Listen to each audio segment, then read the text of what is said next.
Today we are going to be taking the heater core out of this car here. And even though this is my parts car, it actually does appear to be very original.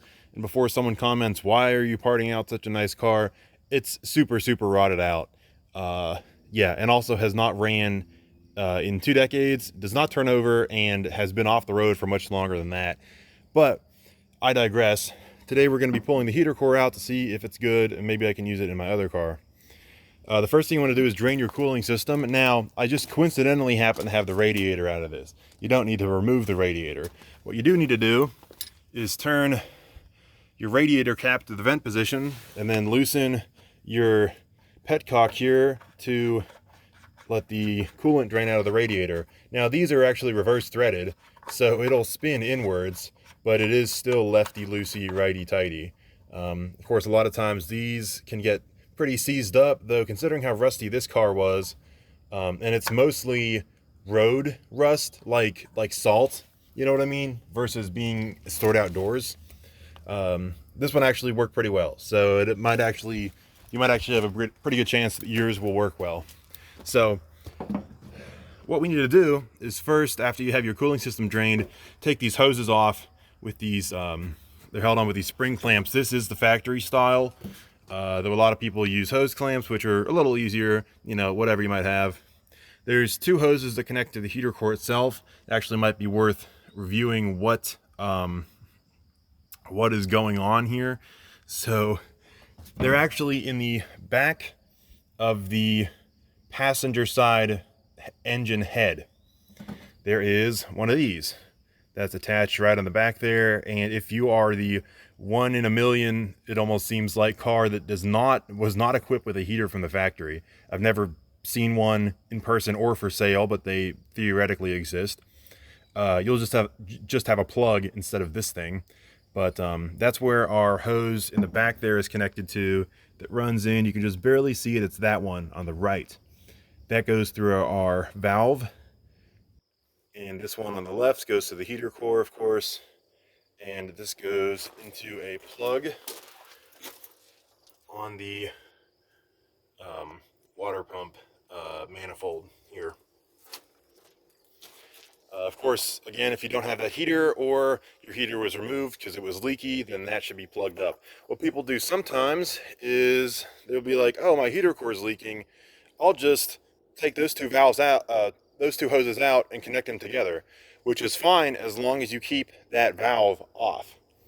But a lot of times that valve is junk too. Now, they are repairable, so I'm not saying you should get rid of yours if yours doesn't work. But a lot of times people have done that in the past. So maybe they got rid of that valve and just regulated their heat by closing off the vent when they didn't want heat. And then now the heater core leaks, so people will just go, oh, I'll connect these hoses together. You don't want to do that, because you are just going to short circuit your cooling system between these 2 hoses and then cause your engine to overheat. That is one of the ways. These engines, this platform is pretty hard to overheat as long as your cooling system is just decent. It's pretty much guaranteed to work. I mean, obviously it's possible that it won't work, but overheating problems on these are very rare compared to most other cars. But if you do that, then it probably will overheat. So don't do that. Anyway, I digress again. I'm just going to take these clamps off and then go again from there. Taking these hoses off, these clamps, a lot of times people really hate them, but it's really not too bad as long as you got the right trick. And there's a couple tricks out there. Mine is to use some lineman pliers, which is one of those tools that is pretty common, though if you are just starting out as a mechanic, starting out working with your hands, you probably haven't heard of it yet. I actually bought mine because electricians use these all the time, hence the name, originally for electrical linemen, you know, people that work on power lines. But what these have is a very broad and cross-hatched face. So unlike regular pliers that are only good at gripping things one way, these will grip just about anything within reason. So what I do, whoops, well, it's easier to demonstrate on this hose,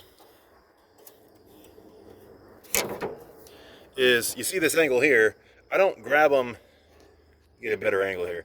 I don't grab them in line with the hose.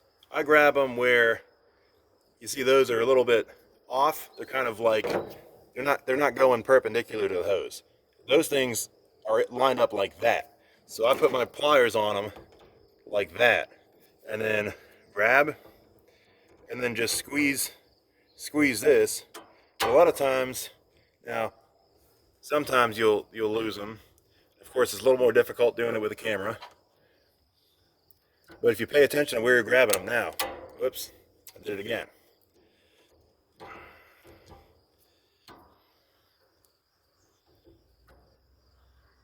There we go. So now I have these held really well. What I would do if I wasn't holding the camera is, while I got these clamped and loose like this, a lot of times they're too hard to slide back. So I just keep them in place and then wiggle the hose off with my other hand. And that's what I'm going to do for this hose here. All right, as you can see on this hose here, this thing split off just as much as it slid off. I really do think these are original hoses. But anyway, as you can see, this foam on here, there's a piece that was on here, and then there's this other piece. That stuff is just about fossilized by now. So no question why it's normally missing from these. And I doubt it's particularly important either. But anyway, the next step is we want to remove this directly from the car now. Well, actually, there's a step before that. I was about to say, you want to take a 1/2-inch socket, and there are 3 bolts that hold it on. One of them you can see right there. And the other 2 are a little bit more difficult. There is one tucked in there, and then there is one kind of directly under it. So we will get to that in a second. But first, you need to take a Phillips head screwdriver. See if I can even get a good camera angle. There we go. Phillips head screwdriver. You want to just loosen that. You might want to just remove it all the way. Just try not to lose that screw, but you really only should need to loosen it most of the way. And then there's also, there should be anyway, actually on this one it looks like it's missing, but there's supposed to be a kind of a speed nut on there that needs to be removed also. But on this one that's gone, so all I need to do is loosen up that Phillips head screw and remove the Bowden cable from that little clamp there, and then I can just slide that coil of wire off of that little lever, and that'll disconnect the damper control for the heater core here. Right now, as you can see, I got that clamp loosened up. I got the Bowden cable out of the way. That is all physically disconnected. So now what we need to do is remove these bolts. What I would do first is start on a hard part, which is that one down there, which, let me see if I can even get the camera on it. Hold on, let me turn my flash on here. There we go. Let's see. Oh, there we go. It is right there. So, at least you can see it when you're doing this job. I'm gonna pull the camera back out here. It is right in there. Oops, it is, yeah, it's not really gonna pick it up. But I can see it with my eyes if I use a flashlight from here. Anyway, like I said, that is a 1/2-inch socket. Actually, you can swing a socket down in here. So try that first. And if that doesn't work, then you're gonna wanna stick just tons of extensions on and bring it all the way out here. Well, actually, forget about that, because normally there's a, well, no, the radiator only takes up this much space. So you still got this much space to work with. But either way, we're gonna figure something out here and get that bottom bolt out. So here's what I got going on here. So the camera right now is inside the fender well. Let me back up a little bit. So the camera goes in, whoop, like that. Here we are. So I just got a socket on it. That actually works real well. This is a bolt going into a speed nut. However, they can still get stuck. So if that happens, you are completely screwed. Not really, but what you need to do in that case, so I just walked over to my other car here that has conveniently both the dash out and the heater core out. So you can see there's this giant hole here. They got super messed up because I had to remove the stuff, just got mangled removing the screw when it was stuck to the speed nut in there. So I'm just saying, what you have to do if that's your situation and you can't get that to just unscrew is come in here, pull the carpet down a little bit, and then right below this vent, which you might have to remove the vent first, kind of right below this vent here is your situation that you'll have to find some way to deal with. But hopefully it won't come to that, and it'll just unscrew perfectly fine. So I'm going to try and get these 3 screws undone here. These are normal machine screw bolts. Now they still go into that goofy speed nut like I showed you there that's clipped into the body. So you got the worst of both worlds. You have a thread that can easily get rusted stuck, and a speed nut that if you just crank on this bolt, a lot of times will come loose and just start spinning, and you'll get nowhere doing all that. So just be warned, if this doesn't crack loose and it's just spinning on you, you know that feel where you're spinning on something and it's not coming loose. Yeah, you're gonna have to go and find some way, grab your buddy or something, find some way to hold that speed nut tight while you get this unscrewed here. However, this one thankfully came out pretty easily, so I don't have to waste another hour of my life making this video dealing with another stuck bolt. Thankfully. Some good news for once. And this other bolt here, I believe, should be no problem as long as you got a 18 or a 12-inch extension. Should just crank right off, the one that's tucked under there, and then we'll get the easy one last.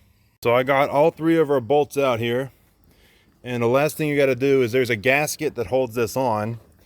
So all you got to do is just give it a good wiggle or so until it pops off that gasket. There we go. I think we got a bit of a mouth. Ooh, look at that. That is a Primo Deluxe 4-star, maybe even 5-star mouse house we got back there. That is the Ritz-Carlton of mouse houses. But anyway. Oh, I sort of forgot something. That hose also has to come out.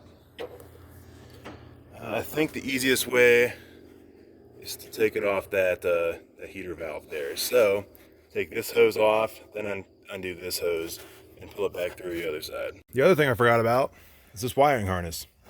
And I did double check the manual. It does not make any mention of whether this wiring harness is supposed to pass through the heater or where exactly it's supposed to go. I don't recall having to mess with it the last time I did one of these, but I'm sure that there's plenty of them that are done the same way as this for cars where the heater was a factory option, which was basically all of them. So there's 2 options here, which is basically you can separate the heater core into its component halves. Of course, the other option is just to unscrew, and this thing's a little tweaked out of position here. It's normally like that. Is to remove all your connections here, which is not too hard, except that some of them end up rusted in place or something depending on the condition of your car. It might actually be easier to mess with that and then leave these alone and not have to worry necessarily about bad connections later. So that's your decision, but since I'm already familiar with this, I'm going to try this and see if I can just separate it into its halves here. You will notice it is a little bit later outside now, but anyway, there's 3 screws around this part and there's 6 here. Also, as you can see, what I forgot is that there's always tons of water that collects in here, and that, I mean, you can see there's only about 5/8 of an inch, 3/4 of an inch there of press fit in between these 2 parts, but that gets all but welded together from the rust. And while this is pretty easy to repair, or you could just ignore it, it's not super great or super fun doing that. So in retrospect, I would probably just undo your wiring harnesses at the connections instead of doing this mess here, but to each their own. Anyway, as you can see, now we have our heater core out, and I will go ahead and show you what it looks like where it was here. Just ignore the Primo Deluxe mouse house, as I mentioned before, but you can see these kind of goofy speed nut like insert things in there. While you have your heater core removed, it is wise to also remove this, which is not hard, but it's removed from the inside. This rubber piece actually just slides right off.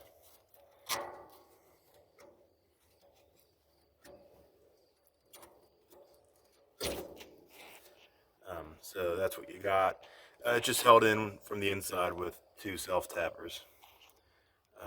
So you just peek under your dash, and you'll see it on the inside. It's there's another Bowden cable that goes to it. But yeah, that's about it. So that being said, I hope you enjoyed this tutorial here. Hope it was helpful. If you liked it, please be sure to like and subscribe for more like this. Any questions, leave them down in the comments like usual. Thanks for watching. I'll catch you later.